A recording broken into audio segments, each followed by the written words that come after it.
কত সুন্দর জায়গা এটা, ওই যে ব্রিজ, আসসালামু এই যে আলাইকুম মাঝখানে ব্রিজ এটা এভরিওয়ান, কেমন এটা আছেন সবাই? আর আশা এইটা। করি অনেক ভালো আছেন। আপনাদের সবাইকে ঈদ মোবারক। আসলে লেট ঈদ মোবারক। ঈদ তো চলে গিয়েছে, এক সপ্তাহ হয়ে গিয়েছে প্রায়। তো আসলে আমি অনেক দুঃখিত, আমার ভিডিওটা আসতে একটু লেটই হয়েছে। আমার চাঁদরাতটা আসলে অনেক তাড়াহুড়োর মধ্যে গিয়েছিল। আসলে আমরা একদমই এক্সপেক্ট করিনি যে 29 রোজাটা যাবে। তো এরপর আমি একটু আমার মেয়েকে দিনের বেলায় মেহেন্দি লাগিয়ে দিয়েছি। এরপর আমি সকালে ঈদের দিন পরার জন্য কাপড়গুলো গুছিয়ে রাখছিলাম। আর এগুলো আমি সব বাংলাদেশ থেকে বানিয়েছি গজ কাপড় দিয়ে। এটা একটা কোট সেট যেটা বলে সেটা বানিয়েছিলাম। তো এই কাপড়টা আমার কাছ থেকে 280 টাকা করে নিয়েছিল, আর কাপড়টা খুবই ভালো কোয়ালিটির ছিল। যেহেতু সবাই সাদা পরবো, তাই এর সাথে ম্যাচিং করে আমি সাদা জুতো নিয়ে নিয়েছি। আর আমার মেয়েটারটাও ছিল একটা চাইনা সিল্ক। কাপড়টা কিন্তু খুবই ভালো। আর এগুলো সব আমি নিজে ডিজাইন দিয়েছিলাম টেলারকে, সেভাবে ওরা বানিয়েছে, সাথে লেসও দিয়ে লাগিয়েছিলাম। আর লেস লাগাতে কাপড়গুলো অনেক সুন্দর লাগছিল। তো যদিও আমার মেয়েটা সাদা ড্রেস পরেছিল, এটা ঈদের পরের দিন পরেছে। আমি প্রথমে ভেবেছিলাম এটাই পরবে।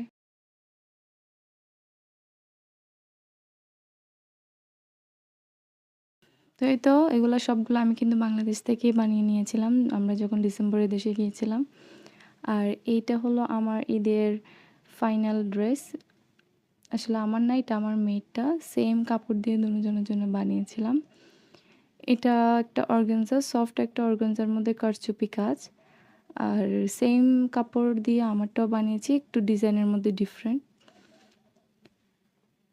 তো এরপর আমি কিছু সকালের দিকে কিছু এখানে বাসের ফ্লাওয়ারগুলো আমি সবগুলো ওয়াশ করে রেখেছিলাম, সবগুলো শুকিয়ে গিয়েছে। আর এখন আমি সবগুলা যার যার জায়গা মতো রেখে দিব, যেহেতু খুবই তাড়াহুড়োর মধ্যে ছিলাম।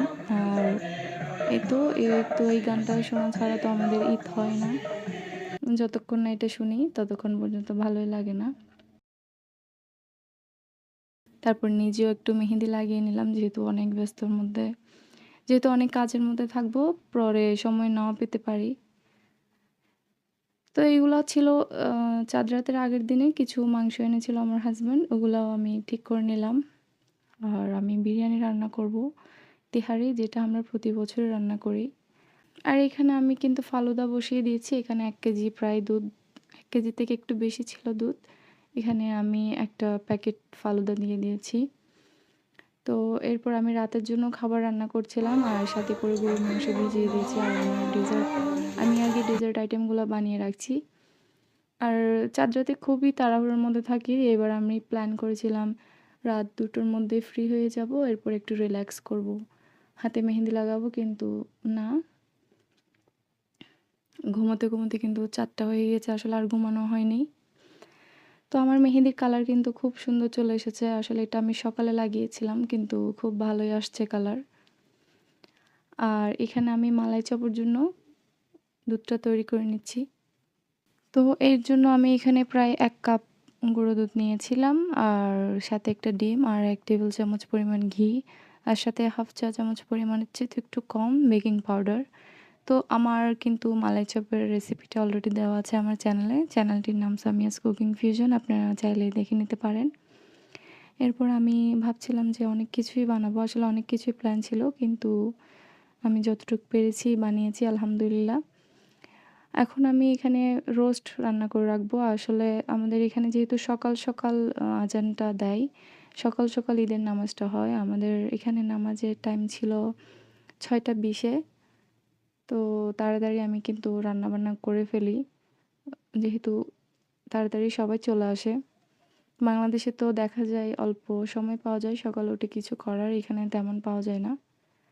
তো এই তো আমি রোস্ট রান্না করে ফেললাম আলহামদুলিল্লাহ। আমার রোস্টগুলো কিন্তু অনেক মজা হয়েছিল। এখন আমি রান্না করব এখানে তেহারি। এটা তো কম্পালসারি আমাদের ঈদে প্রত্যেকবার আমি কিন্তু তেহারিটা রান্না করি। দেখা যায় কেউ আসলেও দেওয়া যায়, আর আমরাও খাই। ঈদের দিন বেশি কিন্তু একদম মশলাদার খাবার তৈরি করি না, তেহারি একদম হালকার মধ্যে কিন্তু খুবই ভালো লাগে। আর সবাই এটা খেতেও চায় মোটামুটি। তো আমার হাতের এই তেহারিটা কিন্তু সবাই মাশাআল্লাহ অনেক পছন্দ করে। আর পাশের চুলায় আমি বসিয়ে দিয়েছি দুধ। এটা আমি পায়েস রান্না করছিলাম সেটার। আর আমার ভাতগুলো কিন্তু আমি দমেও দিয়ে দিয়েছি আলহামদুলিল্লাহ। এখন প্রায় রাত ১:৩০ বাজে। আমার কিন্তু অলমোস্ট ভাতটা হয়ে গিয়েছে। আসলে আমার ভাতটা রান্না করা ছিল আসলে আমার ভাতটা আরেকটু লেট করে রান্না করা দরকার ছিল। তো আমি রান্না করে রেখেছি।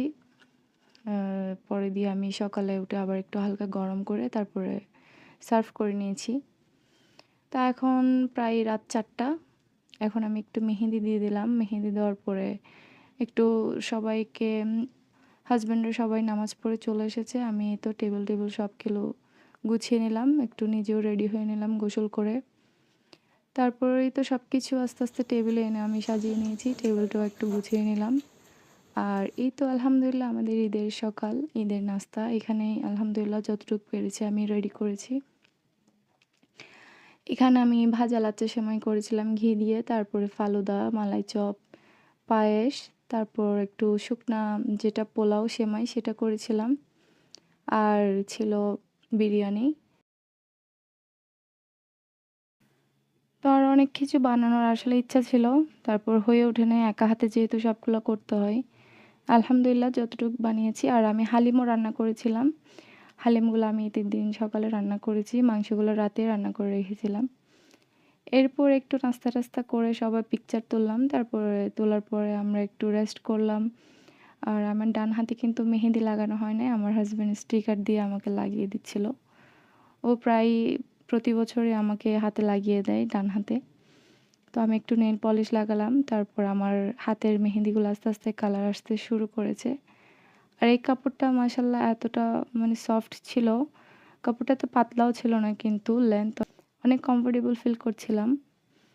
আর এখানে আমাদের ছোট্ট পুচি এসে আমাদেরকে একটু ওর আপুর সাথে একটু আদর দেখাচ্ছিল। আর এই তো আমরা একটু খেয়ে দেয়ে একটু বসলাম। আসলে ঈদের দিন এই তো, ঈদের দিন আসলে ঈদ মানে পরিবারের সাথে খাওয়া-দাওয়া, ঘোরাফেরা, সবাই একত্রিত হওয়া। এটাই আনন্দ। দেশে থাকি বা দেশের বাইরে অবশ্যই দেশকে অনেক মিস করি ঈদ আসলে। এ দেশে সবাই আত্মীয়স্বজন, মা, ভাই সবার সাথে ঈদ করতে কিন্তু আলাদাই মজা।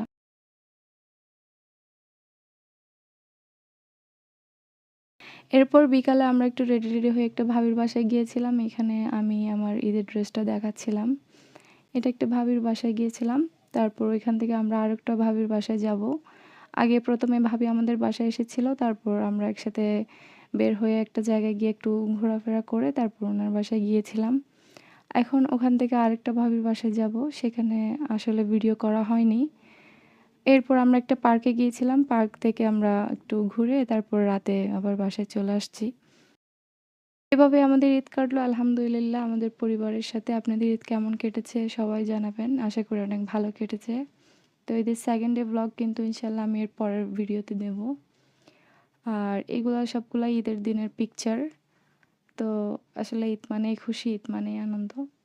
পৃথিবীর যে প্রান্তেই থাকুক না কেন, সবার পরিবার নিয়ে যেন সবাই ঈদ করতে পারে। সেই দোয়াটাই করি আল্লাহর কাছে। তো ঈদের দিনটা চলে গিয়েছে, আসলে আমি অনেক মিস করি ঈদের দিন। আমি চাই লাইফে ঈদ বারবার ফিরে আসুক, সবাই যেন ঈদ পাক। আল্লাহ যেন সবাইকে হায়াত দান করুক। ঈদের দিনের মতো সবার জীবনে অনেক খুশি ভরে দিক আল্লাহ। আমিন। তো সবাই ভালো থাকবেন, সুস্থ থাকবেন, আমাদের জন্য দোয়া করবেন। আজকের ভিডিওটি এই পর্যন্ত। আশা করি আমার ভিডিওটি ভালো লেগেছে। ভালো লেগে থাকলে অবশ্যই আমার চ্যানেলটিকে সাবস্ক্রাইব করবেন আর লাইক এবং কমেন্ট করতে ভুলবেন না। আল্লাহ হাফেজ।